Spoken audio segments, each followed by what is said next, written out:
ഏത് സമയത്തും മക്കളെ ഞാനും പോകേണ്ടവരാണ്. 1 മണിക്കൂർ കണ്ടാൽ 1 മണിക്കൂർ കാണാനില്ല.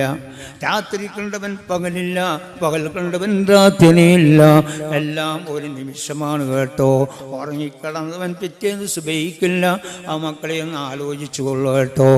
ഏത് സമയത്തും ഞാൻ നിങ്ങൾ ഖബറിലേക്ക് രജിസ്ട്രേഷനാണ് മക്കളെ. ദുനിയാവെല്ലാം നിങ്ങളെ ബിൽഡിങ്ങളാണ്, പക്ഷേ മനുഷ്യൻ്റെ രജിസ്ട്രേഷൻ ഖബറിലേക്കാണ് എന്നുള്ള ചിന്ത ഒന്ന് വേണം മക്കളെ. അന്ത്യമായി ജീവിക്കലല്ല കേട്ടോ. അള്ളാഹു തന്ന ആരോഗ്യം, അള്ളാഹു തന്ന ആയുസ്, ഇതെല്ലാം എന്തിനു ചെലവഴിച്ചു എന്ന് ചോദിക്കുമ്പോൾ പറയുന്നത് നിങ്ങളും കേൾക്കുന്ന നിങ്ങളും ഒന്ന് മറുപടി പറയണം കേട്ടോ. അതെല്ലാം സമയം ഇവിടെ ഉണ്ട് കേട്ടോ. അതുകൊണ്ട് തന്നെ എൻ്റെ ഉമ്മമാരെ, എൻ്റെ ചെറുപ്പക്കാരെ, ആരോഗ്യം റബ്ബ് തന്നതാണ്, ആയുസ് റബ്ബ് തന്നതാണ്. ഉമ്മയോ വാപ്പയോ അല്ല ഇവിടുത്തെ ഗവൺമെൻറ്റോ